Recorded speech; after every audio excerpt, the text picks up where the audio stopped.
This episode, what it takes to entice the next generation. In this episode, the Handyman Pros have a discussion about an article in Plumber magazine. Yes, you heard that right, Plumber magazine. How to entice the next generation into the plumbing trades. We're going to make our comments and our concerns. We've talked about a lot of this before, but we're going to have a more in-depth discussion.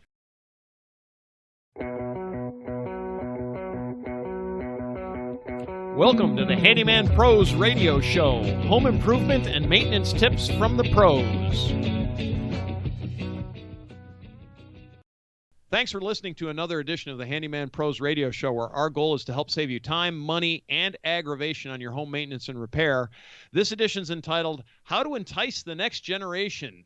To help me explain, I am here with my ever-cheerful co-host and old buddy, Johnny. Hey, yes, Johnny. Yeah. The curtain opens up. Oh, boy, do we miss that guy. I'm telling you. Oh, man, we miss that guy. We're old men. Face it. Yeah. Well, this week I was one of my customers had some stone replaced on his patio, and some of it didn't fit right, so he needs somebody to cut it. I'm surprised the guys that did. I don't know if he found some stone or something that had to get replaced. Maybe it got cracked or something. It's a really nice big flat stone paver patio he's got. Very nice, matter of fact. So yeah, just got the angle grinder out, and I had a diamond grinding blade on there, and just cut right through it, and boom, done. Nothing. John the stonemason. Johnny's a stonemason. Yeah, that's right. Yeah. So, anyways, that's what I was doing, and I still got some work to do over there. But I thought I'd knock that off when I just took a look at that job. I'm like, I got that in the back of the car right now. I'll just take care of that. So, that was an easy one. Well, awesome. Well, in the meantime, you were doing your ever famous research in Plumber magazine. Yeah, all the trade rags. Yep. And came across an interesting article that I have here, and it's called "What It Takes to Entice the Next Generation to Plumbing." Can I interject here? Can I stop you? You can always stop me. Yes. Well, what is folks, it? You in the back with your hand up. What is it? You in the back. Yeah. Can I help you? We've discussed this. This topic on several occasions in past editions, but we want to keep. This is one that we really are quite passionate about, and that's about getting younger people into the trades. And part of the reason is, and we'll get into this shortly when we review this article a little bit more, but we're not the only ones that are doing this. Now, there's some notable people out there that we've mentioned before, one of them being Mike Rowe, but it's starting to be taken really, really seriously, which is the point of this particular article. Right. So, and when I say seriously, I'll let John explain it, but it's becoming really a critical thing to life in the United States, this lack of qualified tradespeople. So with that, Johnny, let's talk a little bit about the article that we actually read, because I read it too. So yeah, so this was I think by a gentleman's name is Tim Kopp. So I'll give him the kudos on the article, and it caught my eye. And I said, okay, well, here's another article on, getting people into the trades. And it really boils down around the, that Pfister, and Ridgid, the two companies there. I think one's owned by the other, but, they are on a tear right now, going around the country and trying to make this to fulfill this, and there's a couple of reasons. A long time ago, hell, when I was going to high school, well, a long John, time that ago, was in the Eisenhower and administration. yeah, the Nixon administration. That's for right. Sure. Oh, there goes Abe Lincoln. So we had shop class, right? Yes. And so, you could take your pick in between everything else, hey, if that interests you, woodworking, metalworking, fixing cars, we called it power mechanics and things like that. Right. But, there is none of that anymore that I know of, unless you go to a strictly vocational type of a high school. General high schools really don't have that anymore, which is a shame. So this article, so the goal here, and let me just kind of lay this out. The goal here is really to fully staff these companies. Right. Plumbers are Because needed. It's something that can't be outsourced. Never correct. will. Yeah. Okay. And I just want to say the significance of this is that these are major manufacturers of plumbing products and tools. Yeah. So when the guy selling here's my Pfister faucet and or other plumbing, accoutrements, they make all kinds of fixtures. When they're going around putting their resources and their money into recruiting people, I mean, in my never to be humbled opinion, that is really significant. That means there's a real problem because they're actually perceiving it as an impediment to sales, right? Absolutely. So, if you can't get people to put the stuff in, you can't sell it. Right. That's the way they're looking at it. Oh, absolutely. And it's all part of the circle of, people putting stuff in, people buying stuff. It's Yep. that whole supply, that's that chain of events that happens. So everybody's in it together. Right. Right. And so that's part of the issue. And from a big corporate standpoint, they're on a tear and they're trying to help people find their way and guide their way into a trade. In this case, it's plumbing. And I'll get to something in a minute here as well, but their issue is really coming up with is really recruiting, and recruiting. Those issues with recruiting are demonstrating the benefits and the advantages of going into plumbing. When you look back at the trades, as this article points out very, very well too, is that during the turn of the 20th century, plumbers were they were revered. When you think about how America was built, and everybody does the Great Migration, and they're going to cities, you can't have a city without plumbing. You can't get fresh water, and you can't get rid of waste, and you can't get this thing goes round and round. You can't live in a city. You might as well Johnny, live. how far back does that go? Do you know? I'm going to just tell you my initial impressions. Look at Rome, and if you've been to Rome, you see aqueducts and they had the sanitary aquifers and facilities. everything. Yeah, right, right. Yeah, the aqueducts. Yeah, exactly. So, I remember those times, Larry, and sadly, me too. I was part of the builders. But that's where you got your stonemason work from. There you have it. Yep. See, now you're catching on. It all comes very around. well. So, and then, after the war, everybody had to go to college, Right. the big war, the one that was in all the papers. And so, that from the college perspective, everybody had to go to college, and that still happened throughout the 70s and 80s. But it's still happening, John. And what's going on now is that people are accumulating so much debt. And then when you get through with all this debt, collecting all this debt, what are you going to do with it? You don't even have a job yet. Right. So what they're showing is in fact that there has been and I'm looking at here, the kind of the big third step is there's becoming a turnaround. There's a shortage of people in the trades, and in the last 5 to 10 years is that they're seeing a turnaround. And so now let's keep this going. Let's demonstrate to these young folks, no matter who you are, that you can make good money. Here's the apprentice program. Here's how it gets laid out. Here's how many years it's going to take. And then what to expect after you get out. And what they're big proponents on, and I'm a big proponent on too, is that, not only are you going to make good money, but they want you to buy your own business. I mean, there's no end to this. So, now you become you can become very well off doing this.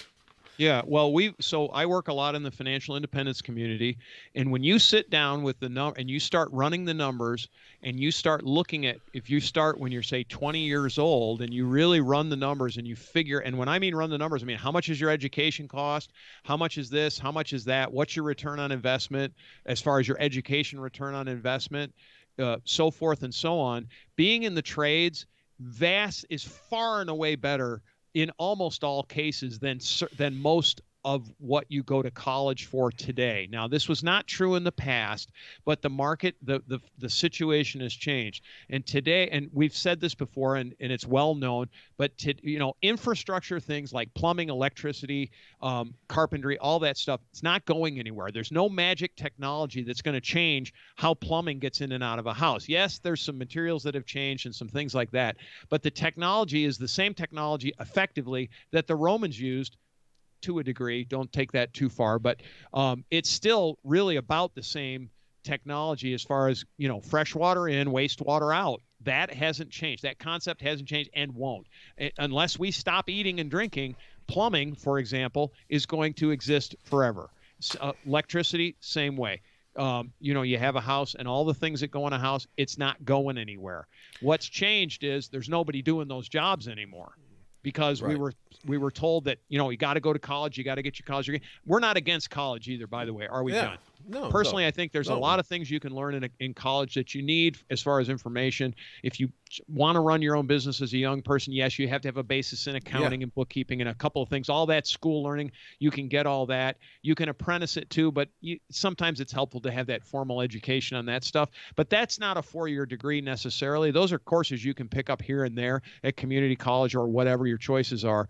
But not, we're not against colleges.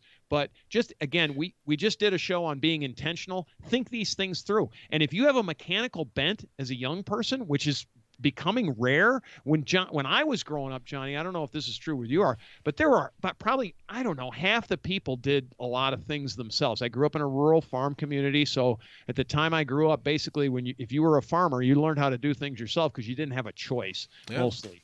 That was the big reason. I hear you. You mean like John Dillinger? No, well, basically, yeah. That's exactly right. And so they're bringing all this to the forefront, and they're formalizing it. Right. Which now, it's coming out of the kind of the whispers and the shadows of, hey, you need to do this. And even if you went to college and you get out and you don't know what to do, you go into one of these trades. Yeah, because it's not a bad gig. Not only are you going to make a lot of money, but start your own business, and then you're off to the races. So what these guys did, this was Pfister and Ridgid. Yep. They have a series on YouTube called The American Plumber Stories. And it's fascinating. I watched a couple of them so far. I'm going to watch the rest of them, but it is all about individuals that have found themselves going into, in this case, plumbing. And then they also touch on other trades as well in some of the trade schools that they follow. In Philadelphia, for instance, you get your choice of a high school to go to, and some of them are strictly trades. Oh, that's cool. And so it's sort of, so they they teach. You're seeing all these young kids in this docuseries, hands-on in labs. They're teaching them how to solder copper pipes together, how to plumb, how to do. the HVAC stuff, everything. And all these kids love it. They're like, that's all they talk about after school. They're just, some of them just catch on to this. And, you see, that's the thing. When you get exposed to some of these trades, that little thing might click and say, man, that's for me. Yeah. Learning how to do things is really important. From my perspective, right, growing up as a kid, one of the things that kept me out of trouble was doing stuff. And when I say that, what I said, we're going to do a show on building model airplanes. So I'm going to say this now because it actually is appropriate to this conversation. I've been building model airplanes since I was 5 years old. I can't tell you how much stuff I've learned from building model airplanes. And it kept me out of trouble. Between that and hunting and fishing, those three things kept me out of trouble as a young person and I learned how to, it came up, John, because I was thinking about the soldering. I know how to solder because I learned how to solder putting together things for electric for electric airplanes, but also for model airplanes way back in the day. You had to solder clevises on, if you remember back then. So you had to learn how to solder. I also learned how to solder in shop class as well. But the things that you do outside of it, it keeps those kids occupied, right? They're excited about learning how to solder. Why? Because nobody's taught them how to do it. It's not that it's difficult, but all of a sudden the world opens up to you like, wow, I can use this for this. I can use this for that. I can do this at my house. I can do that at my house, blah, blah, blah, blah, blah, right? You know, on and on and on. And where else can you use it? And it's all of a sudden, it's just like a whole new world. It's a different way of thinking, in my opinion. Yeah, no, absolutely. It really is, though. Absolutely. Absolutely. You know, one of the things that, you know, caught my attention in this series was you get introduced to a young kid that came up through private schooling. Very exclusive. He went to Old Miss, and I think he graduated, and I think he's got a business minor or something. And the family wanted him to go to law school, and he was all set to go to law school. And then he went to Haiti on a mission trip, and he saw the filth and the garbage everywhere, and was helping and cleaning up, and then he got introduced to plumbing, right? And he was like, I love this. And next thing you know, mom wasn't too happy, but she's happy now. But he's like, guess what? I'm not going to law school. I'm going to join my brother in a plumbing company. Yeah. Yep. And it's just a fascinating documentary of this young guy and how he's gone through the apprenticeship, how there's maybe 10 guys there, 10 young people there. The average age of the company is like 25 years old. That's amazing. And it is amazing. And they're like all go-getters, they got beautiful little trucks. I mean, it's a serious operation that they have. At the end of their segment, here comes the head mucky muck or whatever from the series that made this thing from Ridgid or Pfister, I can't remember, and he's now interviewing the rest of them. And he's kind of the summary of this whole thing is really fascinating, and it goes on and on and on like this in these different episodes. So John, what's that called again? What's the name of the It's called American Plumber Stories. I think if you just YouTube, if you Google it or search it in YouTube, you'll find it. It's a whole series, and I think they're coming out with season 2. When you watch this, one thing that really occurred to me when you watch it, it's very compelling. Yeah. Yeah. Whoever did this, okay, let me just say this: whoever did this did a fantastic job of producing this and thinking this thing through, because it's very compelling. If you're watching this, you're like, this is, it turns you all 180 on plumbing. If you think the average plumber is just a fat guy that's, his pants are down, on his, that's a stereotype. Yeah, it's stereotypical I take thing. Personal offense but to it's that. like when you look at this, it's like, wow, this is a whole really package deal here that you're going to take a serious look at. And even if you don't like plumbing, it's the same thing whether you're an electrician, all the other trades. Or you have to think these things through. These, right. Number one, these guys are by no means dumb. They're very smart. And it's just, you just look at it. You got to see it. Very impressive. I'll leave it there. Yeah. Leave it at that. Look at it. It's called American Plumber Stories, folks. And you can address these issues and apply them. Just, look a little deeper, apply it towards the trades in general, because these programs exist in almost all the trades right now. I mean, for example, when I worked for the truck dealership, we sponsored a local college that basically paid your tuition to come be a diesel mechanic. And that was a pretty nice little gig. And you had a job coming right out of school. You had a job. And these things are out there. They're out there in almost every single trades industry right now. I don't care what it is, with the possible exception of handyman. And the only reason, the only reason it's not for handyman is you have to have a broad base of knowledge to be a handyman. But if you want to go into a specific trade, they're all out there, and they're either very low cost or or they're paying you to come to work for them. That's not college. You're not going $100,000 into debt. You're going maybe $25,000 into debt, maybe. And that's going to include, that $25,000 in debt's probably half of that's tools, because you do have to have tools. But be that as it may, it makes a lot of financial sense.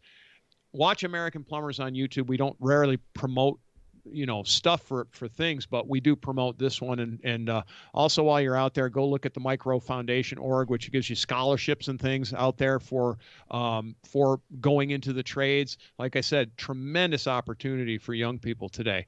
Johnny, did you talk to the aliens the last time they landed in your yard? Are they giving you a scholarship? Because they told me when they came over here. Well, they gave you a scholarship now, didn't they?